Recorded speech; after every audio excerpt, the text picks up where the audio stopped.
You're such an asshole. All right, easy answers, Aaron. They're all easy answers.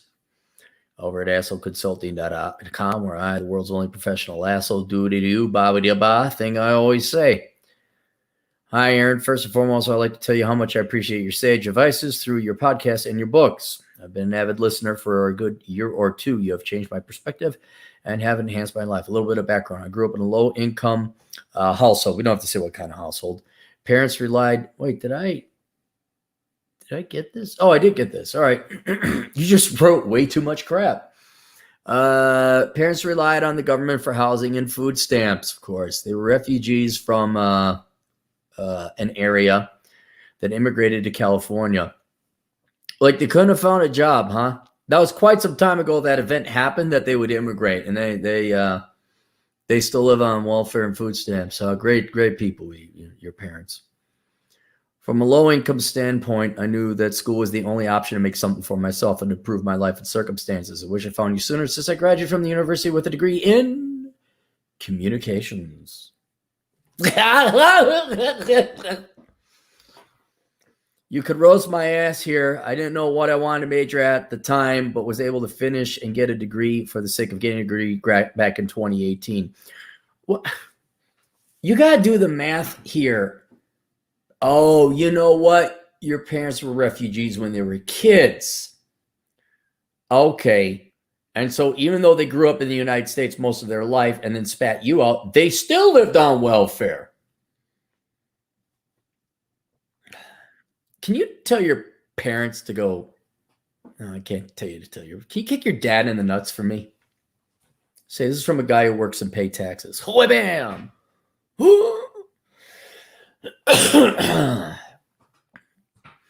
After graduating college, of course, you get a degree in communications. Say after graduating college. After graduating from college, I thought I was able to land a job that paid a good living wage. I was wrong. It took me a few months of applying to land a purchasing role at a place. I spent the next 3 years working regular amount of hours and making between under $20 an hour. I was battling with depression due to the stagnant job growth and feeling like I wasted 4 years of school just to be stuck at a dead-end job. No, you shouldn't have felt like you wasted 4 years in school. You did waste 4 years in school. And you should feel depressed because you did waste all that time, effort, money, and resources, and your parents lied to you. Not maliciously. They sound like incredibly stupid, parasitic, lazy people, but this is what you could expect from parents who live on welfare. Just so all you people know, whether you come from the trailer park, the barrio, or the ghetto, it doesn't matter. Your parents are losers and they don't know what they're talking about. They might love you, but they are the last people to take advice from. They are poor, all right? And unless they admit, we're wrong, we screwed up. Yeah, your dad didn't major in the right thing. He goofed around a lot when we were younger. We have more kids than we could afford. Don't do what we did. All right. Unless they say that, whatever advice comes out of their mouth is wrong.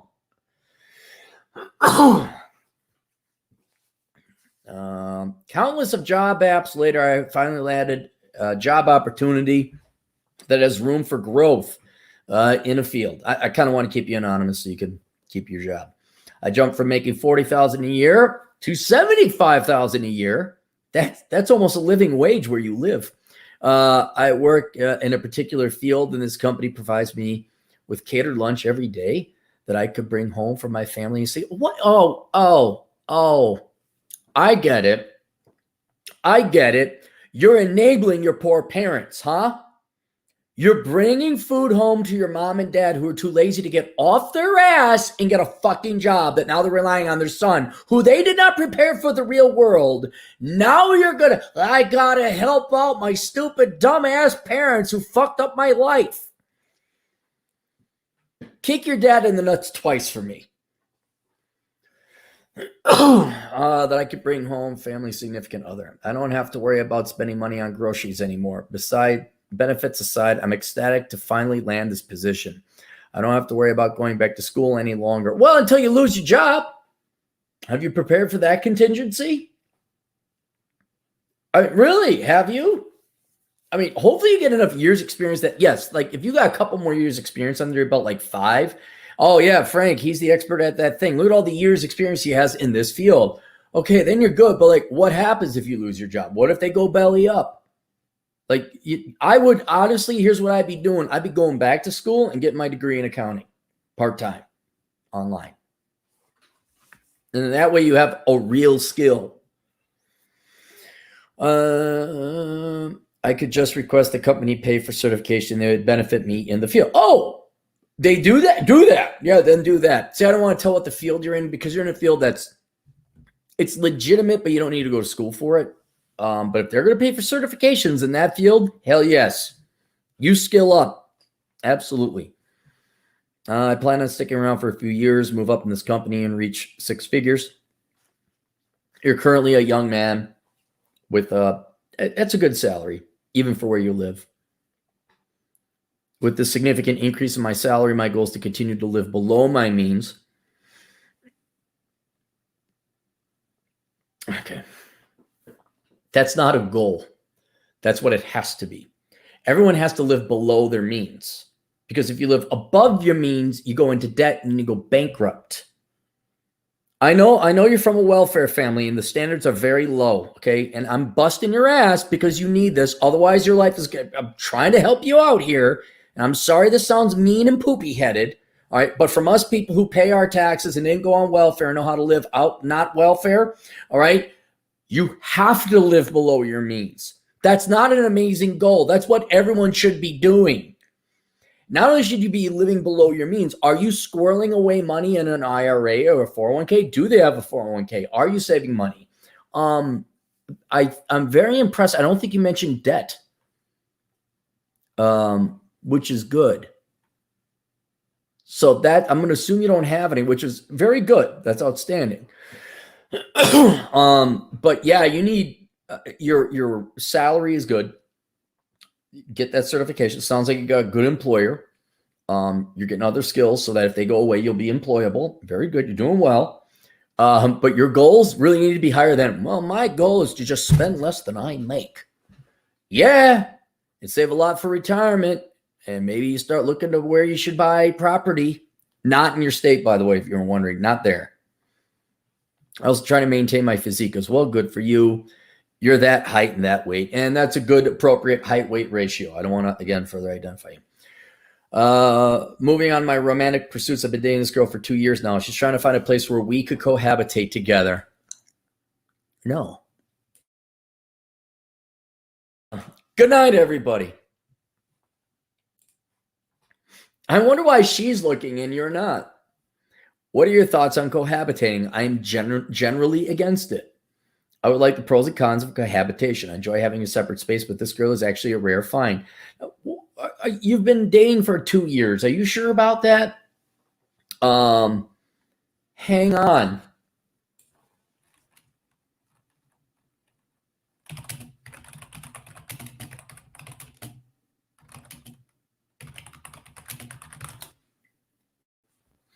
Okay, you are in a not common law marriage state. So you don't have, I mean, if there's a state to live in and cohabitate in, yours is one of them.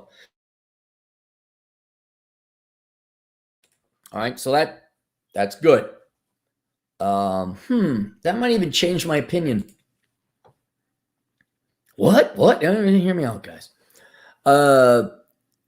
Pros and cons. I enjoy having a separate space, but this girl is actually a rare find, not fat, financially stable, and driven. Our salaries combined will be making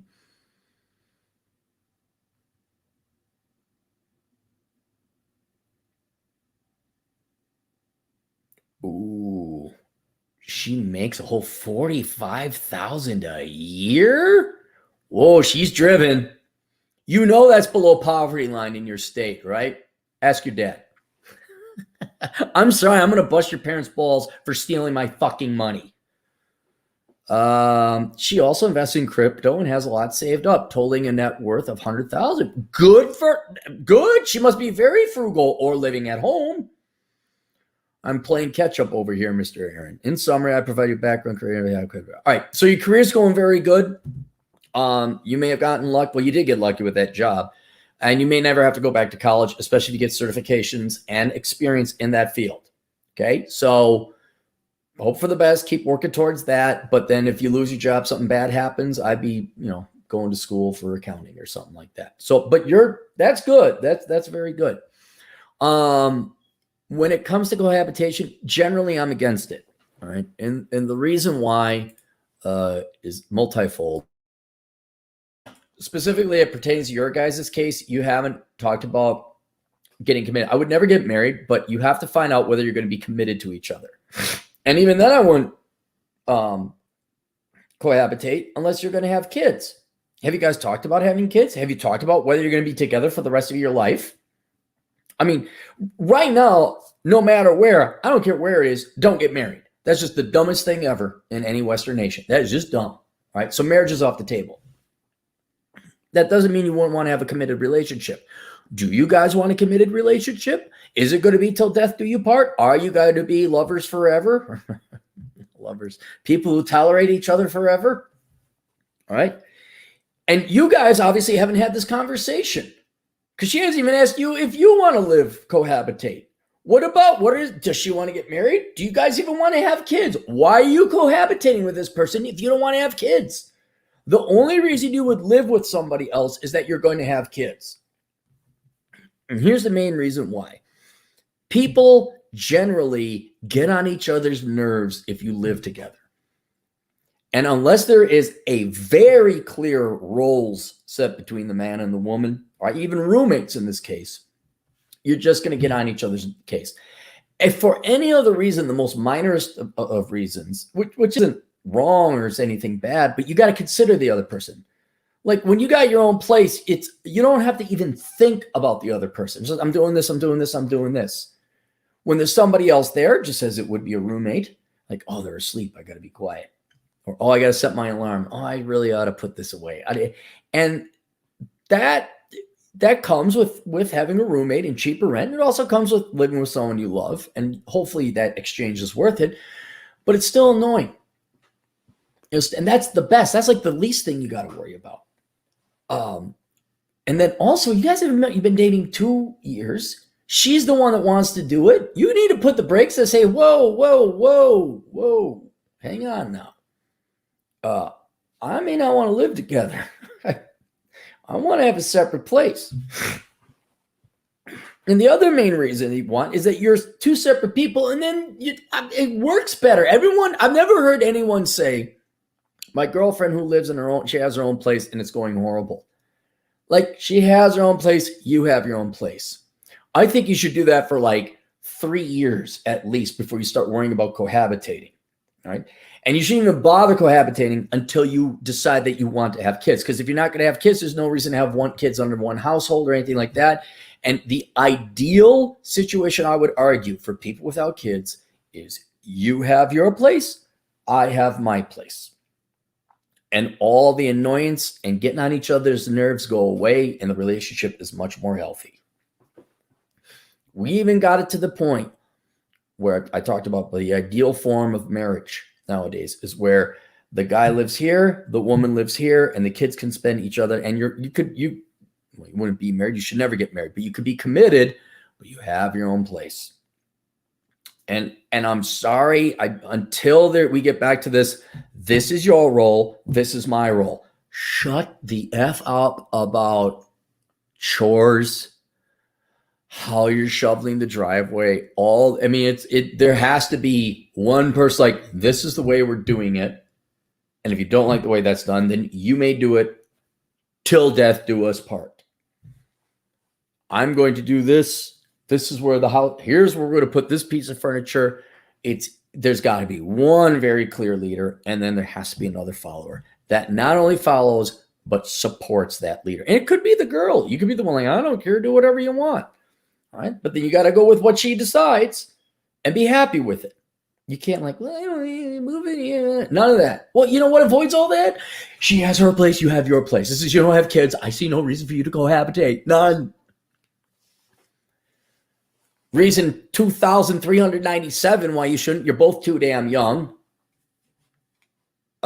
She's moving way too fast for that. I appreciate her financial acumen. I really do appreciate that she is that self-supporting. She invests in crypto. She sounds like a girl you should continue to date and get to know. And maybe this is the true love of your life, and maybe you should have kids. But you're still too young.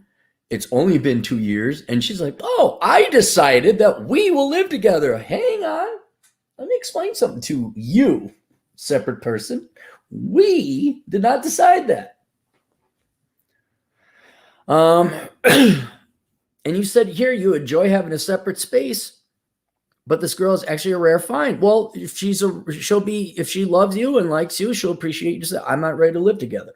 Doesn't mean I don't want to see you anymore. Doesn't mean I don't even want to commit to you. But we need to figure out whether or not we want to have kids and whether we're going to be together for the long term before we live together. Because that's about as serious as it gets now in the United States. That's about as close to marriage as you get without being so stupid as to sign the piece of paper. So no. And then, I mean, other people would say, including Rollo Tomasi, like, you're too young to be committed. Like, don't commit until you're 30. I think that rule is somewhat foolish because you don't control who you find or who you fall in love with. This could be a really great girl for you for the rest of your life. She sounds really cool, I'm being honest. But no.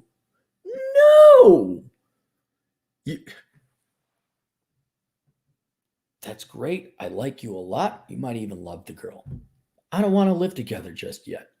And we got to talk about, at minimum, we have to talk about our future and what we want to do. Do you want kids? Do I want kids?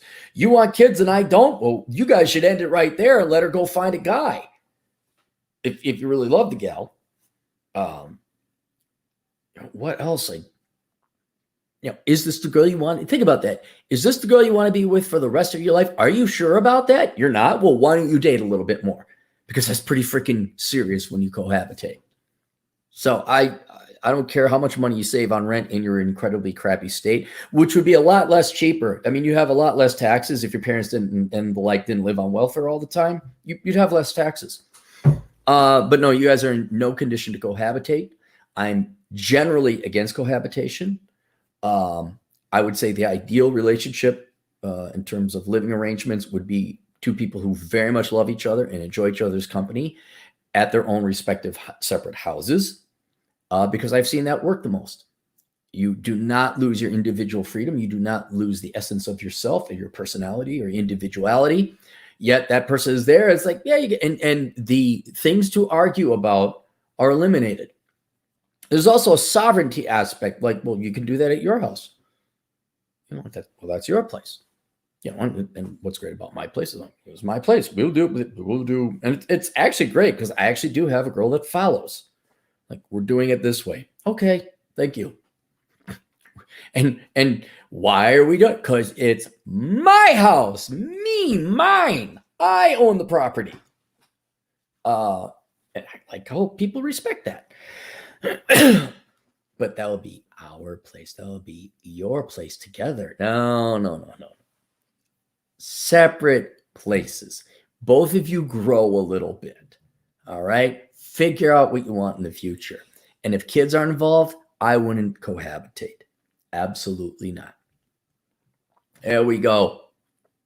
I have spoken. This is the way. Any super chats?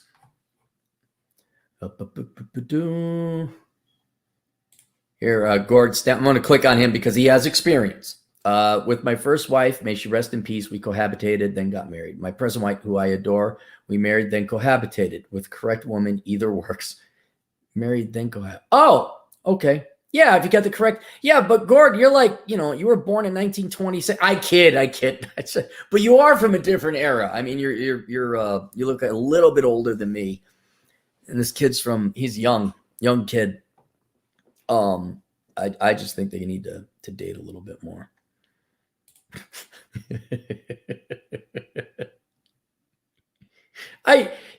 Gord is happy. I'm happy for Gord because he's had 2 successful marriages. It sounds wonderful.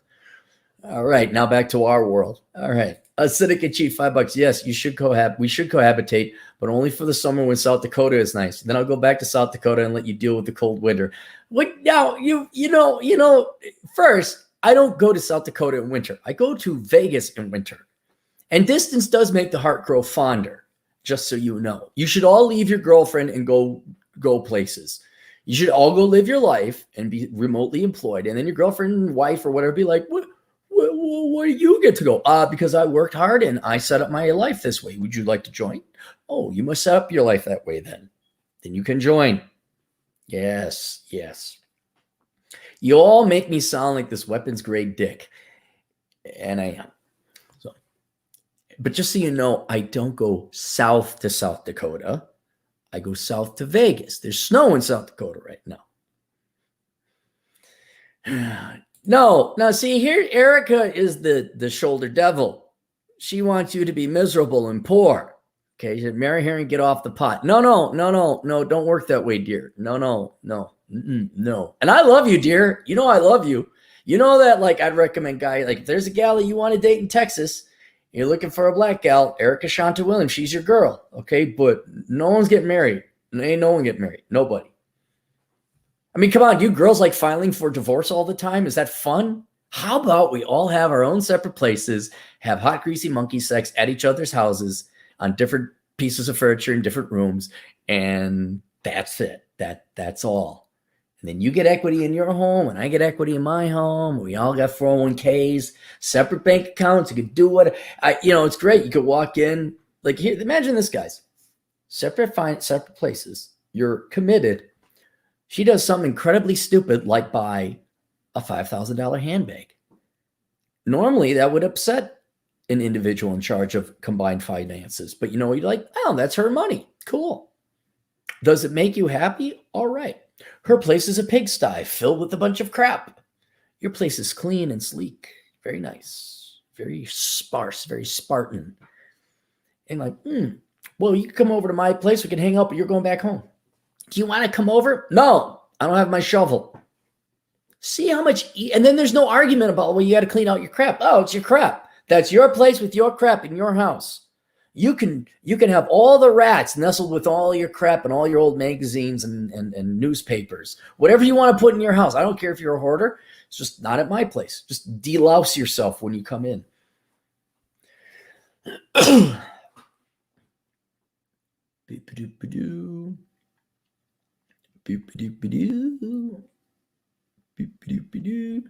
Just turned 65. I know. I bet you're of a different generation than young kids today is what I'm saying.